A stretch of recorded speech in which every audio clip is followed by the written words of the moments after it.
Hello दोस्तों, आप सभी का स्वागत है मेरे यूट्यूब चैनल खुशी एकेडमिक स्टडी पर। आज हम देखेंगे दो रिएक्शन। एक है हमारी एस्टरीकरण अभिक्रिया और एक है अल्कोहल का निर्जलीकरण। ये बहुत ही इम्पोर्टेंट है एग्जाम के लिए और नेम रिएक्शन है। ठीक है, तो हम पहली अभिक्रिया देखते हैं, एस्टरीकरण अभिक्रिया। एस्टरीकरण अभिक्रिया में क्या होता है, एस्टर बनता है। जब हम कार्बोक्सिलिक अम्ल और अल्कोहल को सांद्र H2SO4 की उपस्थिति में जब अभिक्रिया कराते हैं इनकी, तो क्या होता है, एस्टर प्राप्त होता है और जल प्राप्त होता है। तो आइए हम इसे देखते हैं। सबसे पहले हम लेते हैं एसिटिक अम्ल ले रहे हैं, CH3COOH। ये हमारा हो गया कार्बोक्सिलिक अम्ल और इसका नाम होता है एसिटिक अम्ल। एसिटिक अम्ल, इसके साथ अभिक्रिया हमें करानी होगी CH3OH। अल्कोहल की अभिक्रिया कराएंगे हम, तो ये अल्कोहल हो गया, इसका नाम होता है मेथेनॉल।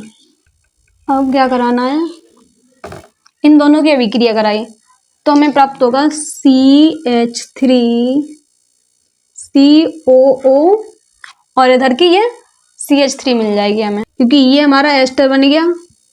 यहाँ से यहाँ तक ये एस्टर है और इसमें अगर हमने R लगा दी यानी एल्किल समूह लगा दिया तो ये हमारी बन जाएगी एस्टर, क्योंकि यहाँ पे कोई समूह नहीं है। एस्टर के लिए ये समूह होता है पूरा CH3COO CH3 और साथ में निकलेगा जल H2O। या फिर आप एथेनॉल से भी करा सकते हैं। तो हमारा क्या होगा, अब यहाँ से यहाँ तक का जो है ये एस्टर का समूह होता है। ठीक है ना, ये एस्टर का समूह होता है। यदि हमने मेथेनॉल की जगह एथेनॉल लिया होता है अल्कोहल में, तो क्या होता है, CH3COO ऐसे ही लिखे रहते हैं और यहाँ पे C2H5 जुड़ जाते हैं। ठीक है, तो हम कभी भी अगर एस्टर बनाते हैं तो आगे हमें इतना पता होना चाहिए कि इतना हमारा एस्टर है और ये हमारा एस्टर बन गया। और कोई चीज जोड़ते हैं तो हम COO के बाद में ही जोड़ते हैं। ठीक है, अब यहाँ पे हमें उपस्थिति किसकी चाहिए होती है, कंसंट्रेट H2SO4। कंसंट्रेट को बोलते हैं सांद्र, और ये हो गया हमारा सल्फ्यूरिक अम्ल। और जो हमारा एस्टर है इसमें फल जैसी मीठी गंध आती है, मीठी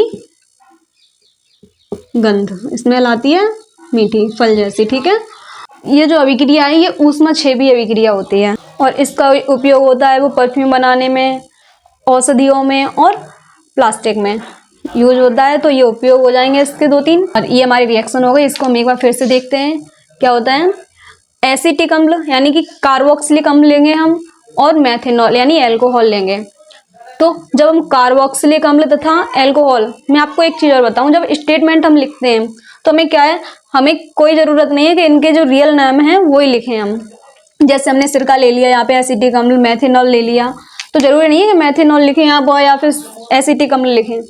आपको ये पता होना चाहिए ये ग्रुप कौन सा है, कार्बोक्सिलिक अम्ल का, ये किसका है, अल्कोहल का। तो आपको सिर्फ कितना बोलना है कि जब हम कार्बोक्सिलिक अम्ल तथा अल्कोहल की अभिक्रिया सांद्र सल्फ्यूरिक अम्ल की उपस्थिति में कराते हैं तो एस्टर बनता है।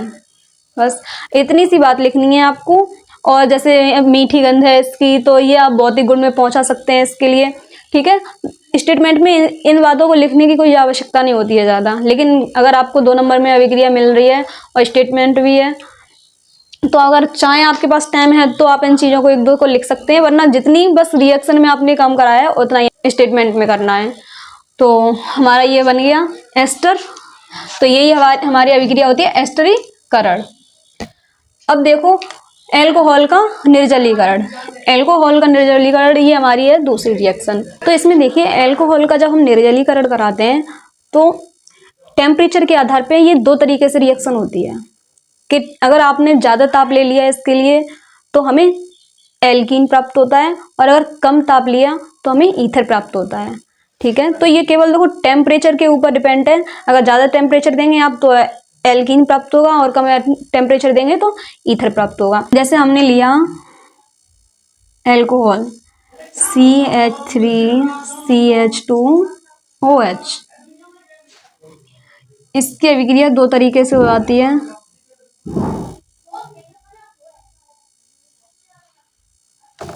एक बार हम लेते हैं उच्च ताप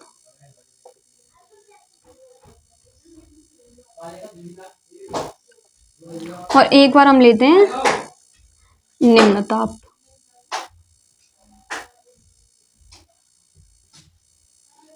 यहाँ पे हमें उच्च ताप लेना होता है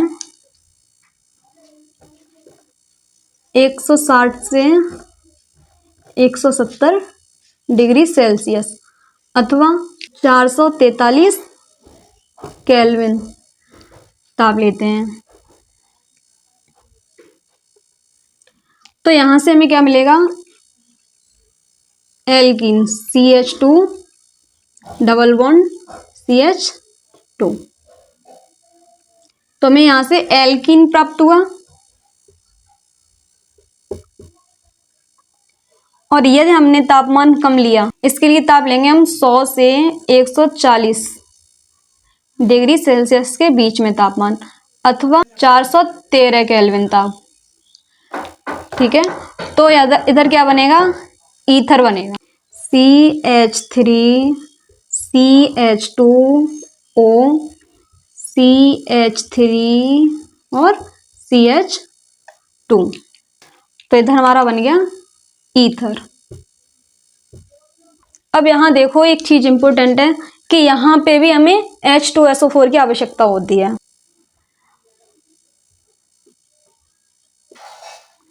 ये अभिक्रिया है, क्या होती है, अब एक बार हम इसको फिर से रिवाइज करते हैं। क्या होगा, एल्कोहल का निर्जलीकरण, यानी एल्कोहल से जल को बाहर निकालना है, तो एल्कोहल का निर्जलीकरण होता है। और मैं आपको एक बात बता दूं कि इसको रिएक्शन को बैलेंस करने की कोई ही जरूरत नहीं है आपको। ठीक है, बस रिएक्शन सही होनी चाहिए। जैसे मैंने यहाँ पे अगर 2 लगाएंगे तब ईथर बनेगा और H2 को जल बाहर निकल जाएगा, निकलेगा या नहीं। जब हमने क्या किया, 2 लगाए तो CH3 दोनों CH3 CH2 और CH3 CH2 दो मिल गए 2 बार हमें, तो ये 2 बार जुड़ गए।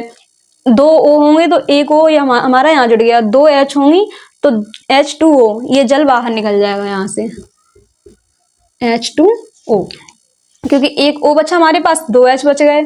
ऐसे ही यहाँ पे होगा, कितनी H है इधर हमारी, 4 H हैं, 2 C हैं, तो यहाँ की दोनों C यहाँ पे पहुंच गई हैं। 4 H 2 H ये हैं, 2 यहाँ से ली तो 4 H हमारी वहां पहुंच गई और 1 H यहाँ से बची और 1 H यहाँ से बची, तो इधर भी हमारा क्या निकला, H2O जल निकला। जब हमने ये रिएक्शन कराएंगे पहली वाली, तब हमें कोई रिएक्शन को बैलेंस करने के लिए किसी की आवश्यकता नहीं पड़ेगी। ठीक है, और जब हम रिएक्शन सेकंड करवाएंगे, ईथर बनेगा, तो हमें बैलेंस करनी पड़ेगी। तब क्या होगा, यहाँ पे 2 लगाने पड़ते हैं, लेकिन कोई जरूरत नहीं है कि आप इसको रिएक्शन को बैलेंस करके दिखाएं, बशर्ते आपकी रिएक्शन बिल्कुल सही होनी चाहिए। यहाँ पे देखिए क्या हुआ, अब ये रिएक्शन जब हम एल्कोहल का निर्जलीकरण कराते हैं तो इसकी 2 स्थिति बनती हैं। कौन सी बोलो। पहली बनती है हमारी जब उच्च तापमान हम कर लेते हैं उसके लिए, और एक बनती है अगर तापमान निम्न होता है। जब हम उच्च तापमान का यूज करते हैं तो क्या बनता है, एल्कीन, और जब हम निम्न तापमान का यूज करते हैं तो क्या बनता है, ईथर। ठीक है, याद कैसे करेंगे आप, कि देखो याद करने के लिए मैं तरीका बता रही हूँ। एल्कीन है वो छोटा शब्द लग रहा है और सूत्र भी इसका छोटा बना है, और ईथर है वो बड़ा इसका सूत्र है वो बड़ा बना है। चलो सूत्र ऐसे देखते हैं हम, जैसे एल्कीन है तो इसका सूत्र छोटा है और ईथर है उसका सूत्र बड़ा बना है। ठीक है, तो क्या करेंगे, अब हमने एल्कीन लिया, ये छोटा दिख रहा है, तो उसके लिए उच्च ताप उच्च ताप की आवश्यकता पड़ेगी, कम ताप की आवश्यकता पड़ेगी। अगर बड़ा वाला सूत्र है तो आप यहाँ से याद रख सकते हैं, जस्ट अपोजिट रखना है। ठीक है, क्योंकि यहाँ पे तो अब ट्रिक चलेंगी, आपके लॉजिक चलेंगे, टाइम ज़्यादा है नहीं आपके पास, तो फिर आप ऐसे याद रख सकते हैं इस रिएक्शन को। तो 2 कंडीशन बनी हमारी, अगर उच्च ताप होगा उसके लिए हमें एक तापमान याद रख लेना आप, या तो 160 से 170 डिग्री सेल्सियस या फिर 443 केल्विन ताप, या फिर और उच्च ताप हो गया ये हमारा, और कंसंट्रेट H2SO4, तो हमारा एल्कीन बनता है, जल बाहर निकल जाता है। नेक्स्ट देखिए, अगर हमने 100 से 140 डिग्री सेल्सियस के बीच का तापमान लिया या फिर 413 केल्विन ताप लिया, ठीक है, तो ये निम्न ताप हो जाएगा। इससे अपेक्षा करती है बहुत कम है ना, इसलिए, और इसके साथ में हमने कंसंट्रेट H2SO4 की उपस्थिति में कराई, तो ये हमारा ईथर बना। तो यही हमारी 2 आज की रिएक्शन है। कुछ नहीं करना है आपको। इनके इसका स्टेटमेंट मैंने आपको बता ही दिया है। इसका स्टेटमेंट कैसे लिखना है कि जब अल्कोहल का निर्जलीकरण कराते हैं, देखो आपको अगर 1 नंबर में पूछ रहा है तो एक रिएक्शन कर दीजिए आपको जो याद आ जाए, ठीक है। और अगर आपको 2 से 3 नंबर में ये रिएक्शन पूछ रहा है इनके अल्कोहल का निर्जलीकरण बताइए, तो आपको क्या करना है, लिखना है अल्कोहल के निर्जलीकरण से 2 अभिक्रियाएं प्राप्त होती हैं। जैसे यदि हमने अल्कोहल का निर्जलीकरण उच्च ताप पर कराया है तो हमें एल्कीन प्राप्त होता है, और अगर अल्कोहल का निर्जलीकरण निम्न ताप पे कराते हैं तो हमें ईथर प्राप्त होता है। तो हम इतनी बात आपने कॉमन लिख दी। फिर आप उच्च तापमान वाली रिएक्शन लिखेंगे तो यहाँ पे क्या लिखेंगे आप कि जब तापमान 160 से 170 डिग्री सेल्सियस के बीच होता है तब ये रिएक्शन होती है। तो आपको फर्स्ट पॉइंट बना के लिखना है कि जब तापमान 160 से 170 डिग्री सेल्सियस के बीच अथवा 443 केल्विन के बीच होती है तब, और डैश लगा के ये वाली रिएक्शन कर देनी है।